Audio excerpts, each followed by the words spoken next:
નમસ્કાર વિદ્યાર્થી મિત્રો, ભૂગોળ વિષયક વ્યાખ્યાન શ્રેણીમાં આજે ભૂગોળમાં સંશોધન પદ્ધતિઓ વિશે થોડીક માહિતી લઈશું. આપણે સંશોધન આજના યુગનો એક પ્રાણ પ્રશ્ન.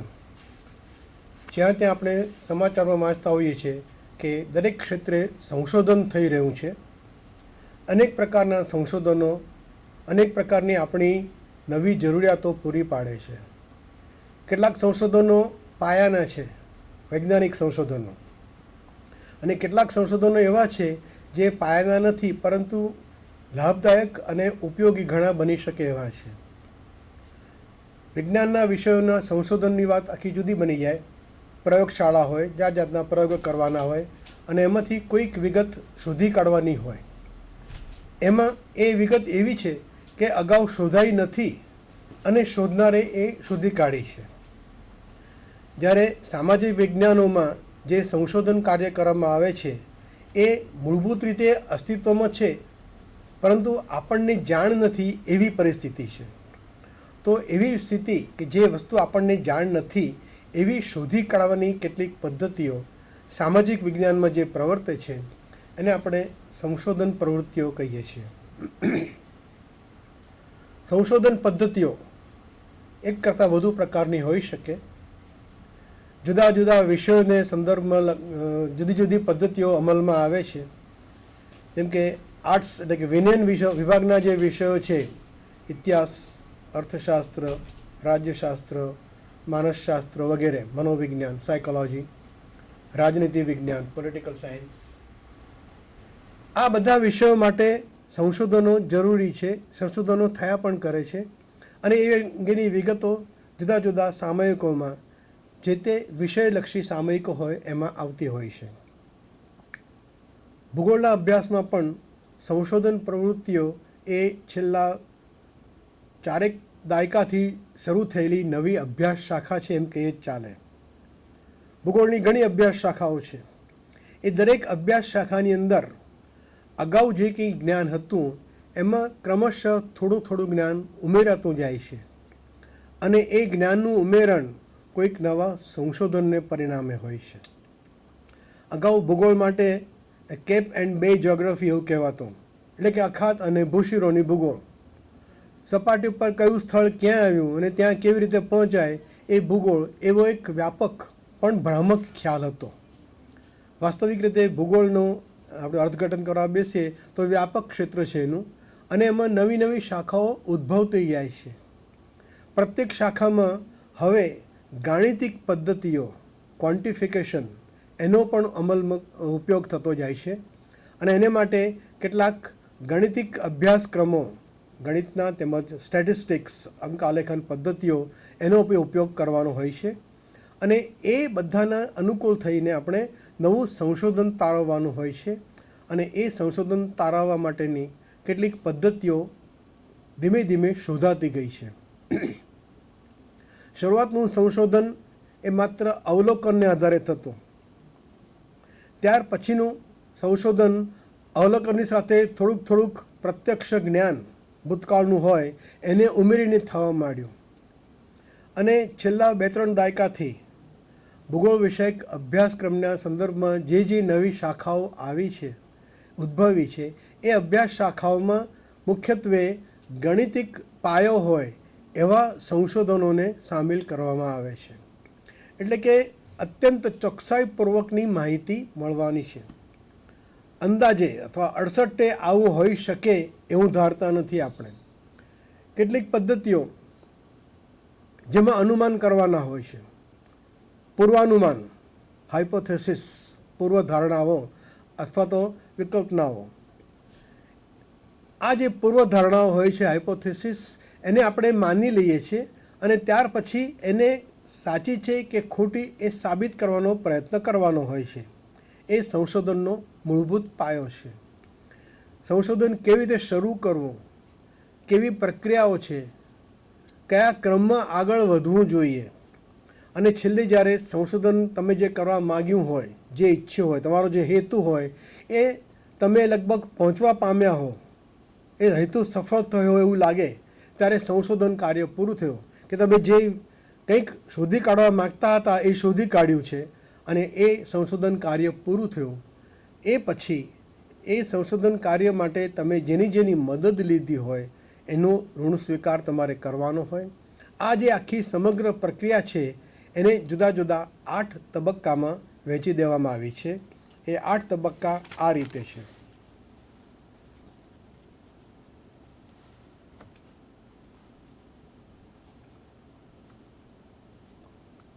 કોઈ પણ સંશોધન કાર્ય શરૂ કરવું હોય તો એમાં આ 8 મુદ્દા જરૂરી બને છે. હવે એવું નથી કે આ 8 મુદ્દા ક્રમાનુસાર જ જવા જોઈએ, પરંતુ એની અંદર મોટાભાગના મુદ્દા આ પ્રમાણે જ ચાલતા હોય છે. સામાન્યપણે સર્વપ્રથમ પૂર્વ ભૂમિકા આપવી પડે. તમે કયું સંશોધન કરવા માગો છો એનો અડછળતો ખ્યાલ અહીં આપવાનો હોય છે. આ પૂર્વ ભૂમિકામાં જે મુદ્દા સાચવવાના હોય છે એ આ રીતના છે.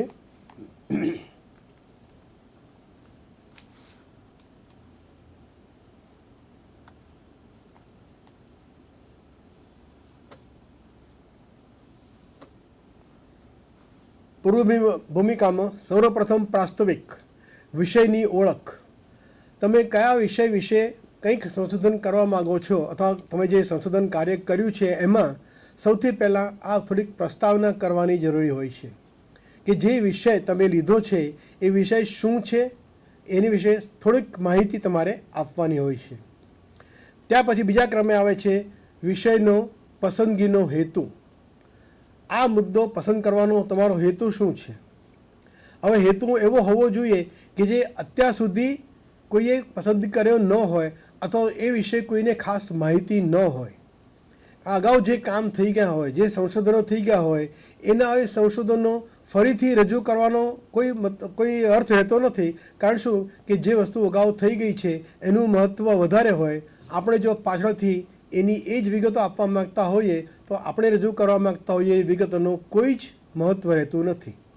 એટલે પસંદગીનો હેતુ એ બીજો મહત્ત્વનો મુદ્દો છે. પ્રાસ્તવિક માહિતી પછી પસંદગી, તમે શા માટે આ જે વિષય તમે પસંદ કર્યો છે એ વિષય શા માટે પસંદ કર્યો છે એની થોડીક છણાવટ કરવી જરૂરી છે. સંબંધિતતા. આપણે જે વિષયનું સંશોધન કરવાનું છે, કરવા માગીએ છીએ, તો એ સંશોધન ક્યાં ક્યાં લાગુ પાડી શકાય છે એની એપ્લિકેબિલિટી એ બહુ જરૂરી છે.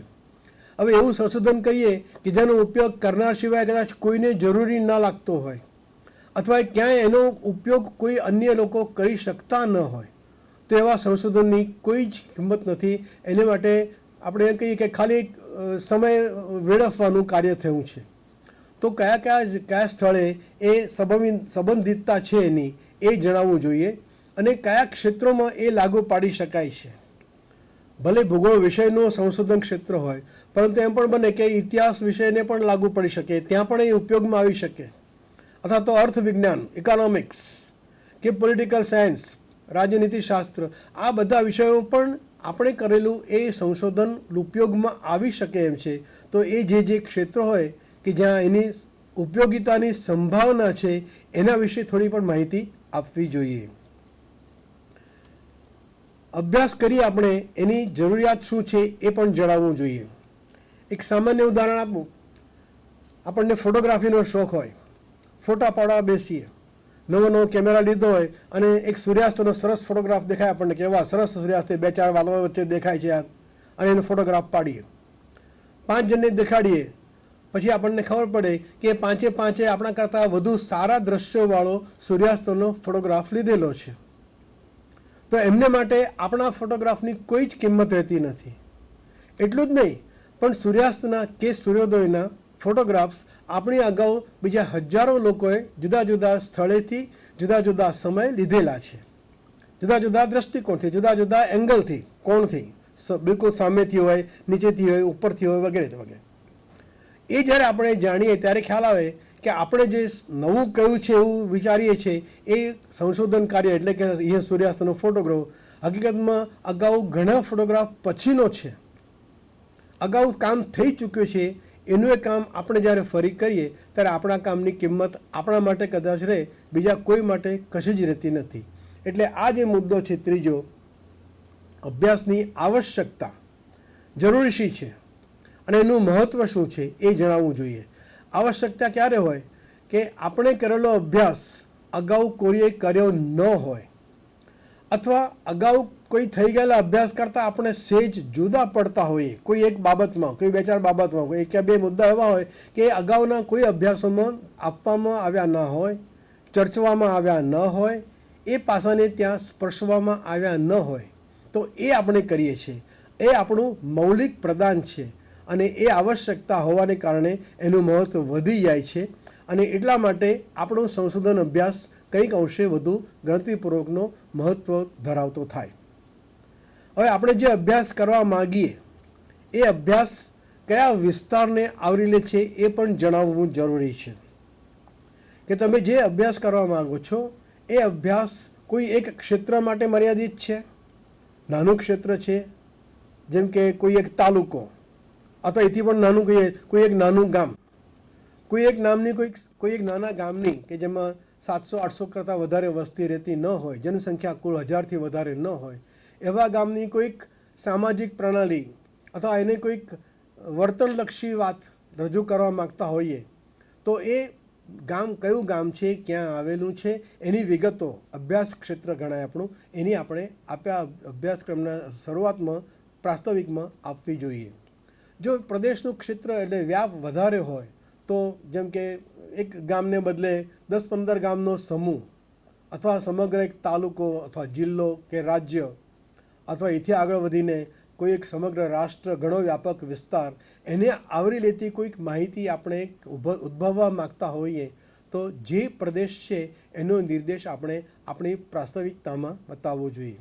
આ રીતે સંશોધન કાર્ય જ્યારે શરૂ કરીએ અને જ્યારે પૂર્ણ કર્યા પછી એનો આપણે રિપોર્ટ લખીએ ત્યારે એ રિપોર્ટમાં સૌથી પહેલાં પ્રાસ્તાવિક વિગતો, જેમાં વિષયને આપણે ઓળખ આપીએ છીએ. ત્યાર પછી વિષયની પસંદગીનો હેતુ બતાવવાનો છે કે કોઈ ખાસ હેતુ માટે આપણે આ વિષય પસંદ કર્યો છે. એ વિષયને લગતા અગાઉનું કોઈ સાહિત્ય છે કે નહીં એની થોડીક માહિતી આપણે આપીએ છીએ અને કયા કયા ક્ષેત્રોમાં એ ઉપયોગમાં આવી શકે તે લખીએ છીએ. આવા અભ્યાસમાં અગાઉના કરતાં શું જુદું છે અને શા માટે આપણે કરેલો અભ્યાસ આવશ્યક છે એને આપણે મહત્ત્વ આપીને ટાંકીએ છીએ. અને ત્યાર પછી કેટલો વિસ્તાર આપણે આવરી લીધો છે, સામાજિક વિસ્તાર હોય તો તે, આર્થિક વિસ્તાર હોય તો તે, અને કોઈ ક્ષેત્રફળ એક નાના ગામથી માંડીને વ્યાપક વિસ્તાર, આખો રાજ્ય કે દેશ કે કોઈ પણ હોય તો એનો નિર્દેશ કરવો જરૂરી છે. આટલી વિગતો પૂર્વ ભૂમિકામાં આપવાની થાય. ત્યાર પછી બીજા તબક્કામાં પ્રદેશ અંગેનું સાહિત્ય સર્વેક્ષણ. હમણાં આગળ કીધું તેમ આપણે સૂર્યોદયનો કે સૂર્યાસ્તનો ફોટો લીધો અને ત્યાર પછી બીજા 5 જણને બતાવીએ તો કે આ તો મારી પાસે પણ છે. તો આપણે જે અભ્યાસ કરવો હોય એ અભ્યાસ વિશેનું અગાઉ કોઈએ પસંદગી કરીને લખાણ લખ્યું છે કે નહીં એ આપણે પહેલાં જોઈ જવું પડે.